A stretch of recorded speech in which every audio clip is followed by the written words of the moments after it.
bagi saya karena didasari suka, jadi tidak bakalan ribet. Yang ribet itu nanti kalau kita sudah tidak suka tapi dipaksakan untuk suka, itu yang agak sulit. Cuma dari segi suka itu, jadi hasil itu mengikuti saya, makanya saya tetap bertahan. Biar bagaimanapun caranya, tetap lobster hias ini sekarang menjadi lahan hidup untuk keluarga saya.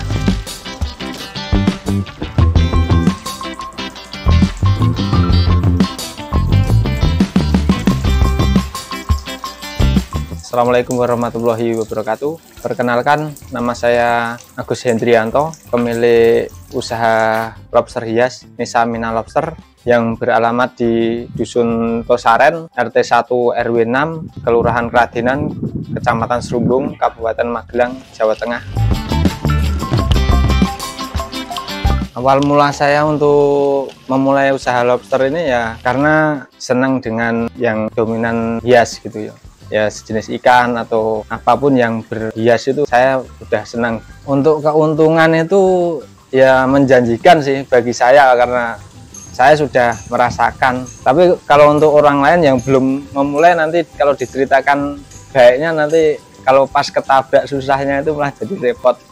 Jadi ya insya Allah tetap menjanjikan lah, untuk kehidupan berkeluarga pun ya tetap maksimal. Untuk menjadi istilahnya kerja sampingan itu masih bisa lah.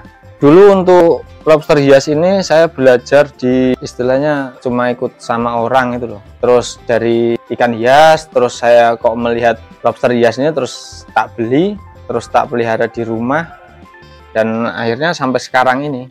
Untuk lobster ini sebenarnya saya cuma satu jenis, yaitu Clerky. Cuma saya punya 5 warna, jadi merah, Marlboro itu, putih Snow White, terus biru, oranye, sama brown marun. Cuma untuk varian warna itu biasanya harganya bermacam-macam. Dari yang merah itu beda, biru beda. Untuk harga standar itu ya tergantung ukuran sih.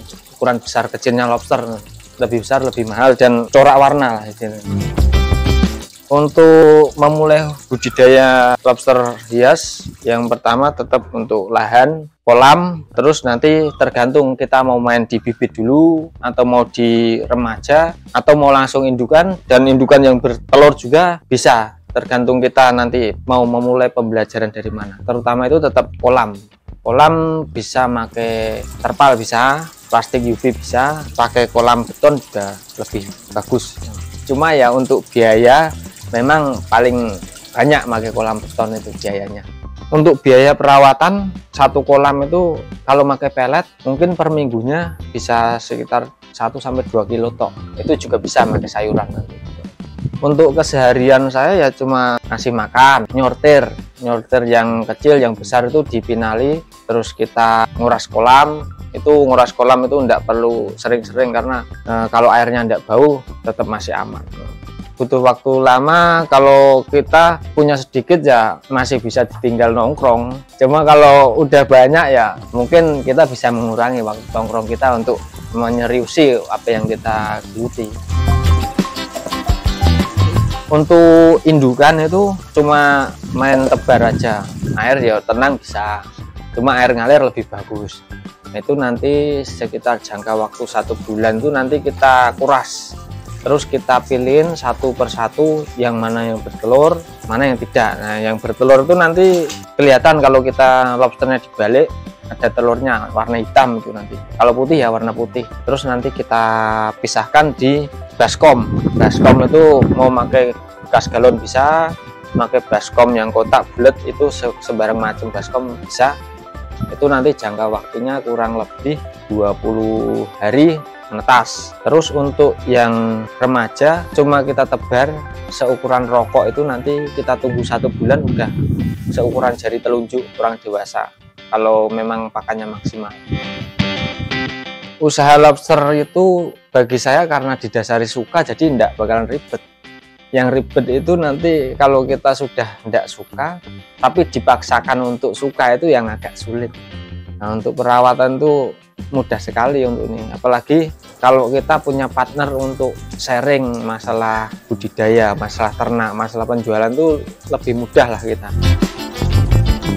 Pakan lobster yang gampang itu pakai pelet, bisa. Pelet lele, pelet fengli yang tenggelam itu juga bisa untuk khusus udang. Pakai sayuran itu tomat, wortel, labu, ubi merah, timun juga bisa. Banyak sekali kalau sayuran itu. Karena ini identik dengan gampang makanannya, enggak ribet gitu. Untuk yang air tenang tanpa sirkulasi itu pakai sayuran yang diusahakan bagus atau baru. Yang air mengalir atau airnya deras, biar sayuran udah busuk pun tetap masih bisa kita kasih makan.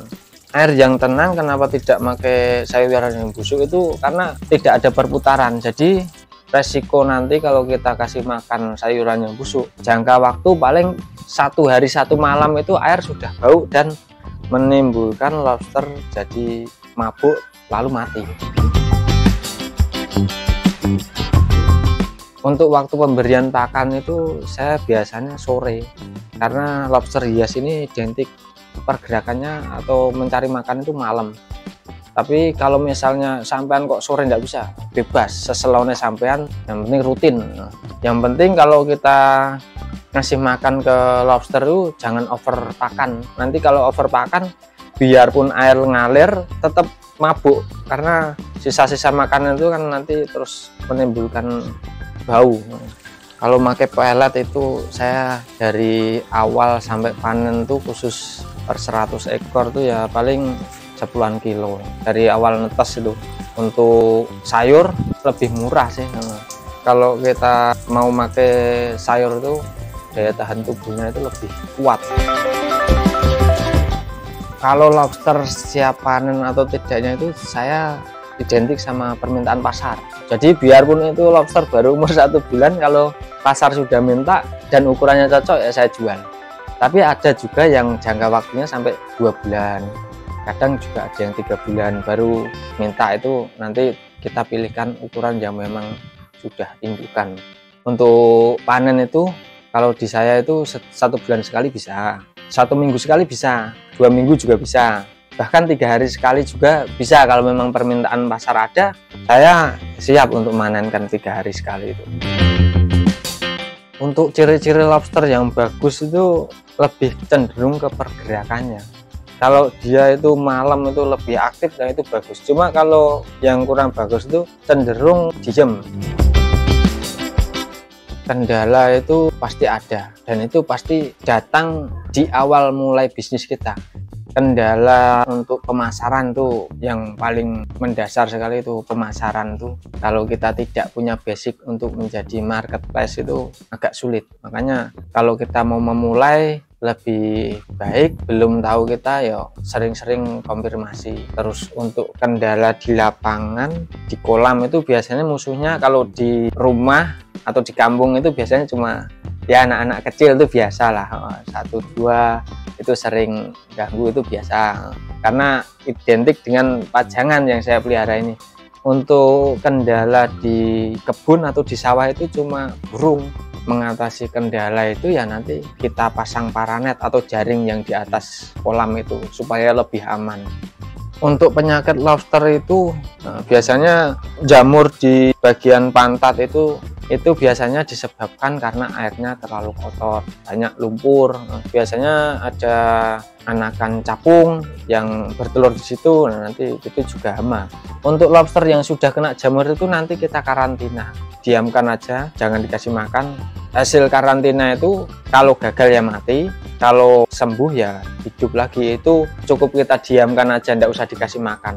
Kurang lebih ya 1 minggu sampai 10 hari cukup kita kasih daun, istilahnya akar-akaran, dari akar encengnya atau mungkin dari ganggang yang kayak ekor tupai itu. Nah, itu nanti jadi makanan alami buat dia supaya untuk menyembuhkan luka yang sudah terjangkit pada lobster itu atau jamur. Untuk pemasaran bagi saya mudah, karena saya sudah diajarkan untuk menjadi petani dan menjadi market atau sales lah istilahnya. Untuk pemasarannya di kios akuarium itu banyak sekali, dan memang di situ tempatnya untuk penjualan ini. Tapi misalnya mau memulai, takut nanti tidak laku, tidak bisa menjual, nanti bisa dibawa ke tempat saya dengan saya yang mengasih harga sendiri. Untuk online, saya main di Facebook, itu biasanya kirim-kirim di wilayah Jawa, Bali, Sumatera, mentok di bagian metro. Untuk pengiriman di luar kota itu biasa bertahan 5 hari. Tapi rata-rata kalau pengiriman di wilayah Jawa, Bali itu, Sumatera itu yang metro itu tadi 3 hari sampai, kalau memang pas tidak full paket atau mungkin pas tahun baru atau pas lebaran, pokoknya pas hari-hari besar itu ya mentok 3 hari lah sampai. Untuk penghasilan per bulannya dari awal mulai itu masih 150.000. Untuk sekarang ya alhamdulillah sudah 20 kali lipatnya dari hasil awal lah. Mungkin karena kita sudah melalui proses yang naik turunnya jungkir baliknya itu ya, kita memang perlu ada proses. Setiap pembisnis atau setiap petani itu pasti ada prosesnya semua. Dulu 6 bulan berjalan itu saya beli lobster karena belum tahu, mati semua pernah. 1 tahun berjalan itu pas saya dapat pesanan, sore dapat pesanan, pagi mati juga pernah. 1 kolam sama induk-induknya dan sama bibit-bibitnya itu mati semua karena kendala pakan itu tadi. Nah, terus yang selanjutnya dari segi penjualan itu yang pahitnya itu dulu pas belum ada istilahnya kayak Google Map itu lebih sulit karena kita harus nyari dari jalan tuh, belum tentu kita dapat 1 atau 2 kios, itu pun 1 atau 2 kios belum tentu mau kalau kita tawarin. Terus yang selanjutnya 2 tahun berjalan sampai 3 tahun itu sempat habis, sampai motor tak jual, simpanan istri yang ada itu saya minta dan saya jual semua. Terus alhamdulillah 1 tahun sudah kembali. Itu ujiannya bagi pengusaha yang masih di bawah 5 tahun, resiko-resiko setelah kita mau untuk memulai usaha. Untuk manisnya itu ya sekarang ini kita sudah alhamdulillah berjalan hampir 7 tahun, apalagi kemarin kedongkrak COVID itu alhamdulillah sekali. Bahkan yang istilahnya profit saya cuma istilahnya 75% itu bisa mendongkrak sampai 300%. Kalau cuma sekarang ya mungkin masih stabil lah, 100-50% untuk omset itu masih kita pegang, masih bisa.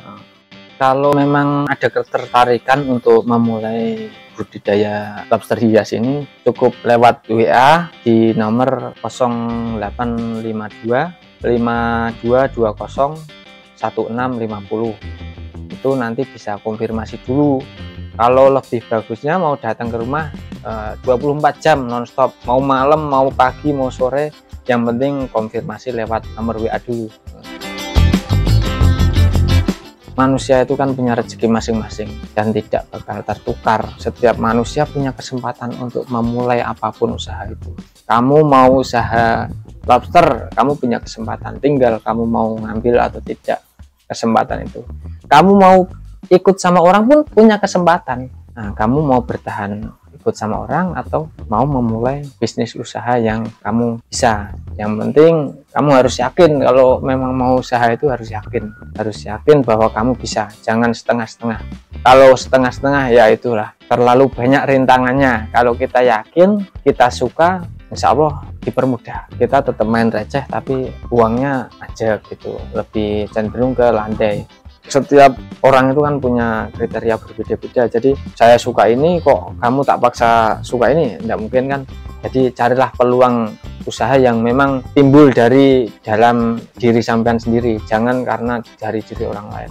Karena setiap usaha itu kalau kita timbul dari diri kita sendiri lebih mudah mengendalikan daripada kita harus dipaksa ikut untuk kerjasama dengan orang gitu. Yang penting kamu punya jibaku atau jiwa untuk dalam basic itu. Terima kasih sudah menonton video ini. Jangan lupa like, komen, subscribe di video channel Rona Rene Vlog. Wassalamualaikum warahmatullahi wabarakatuh.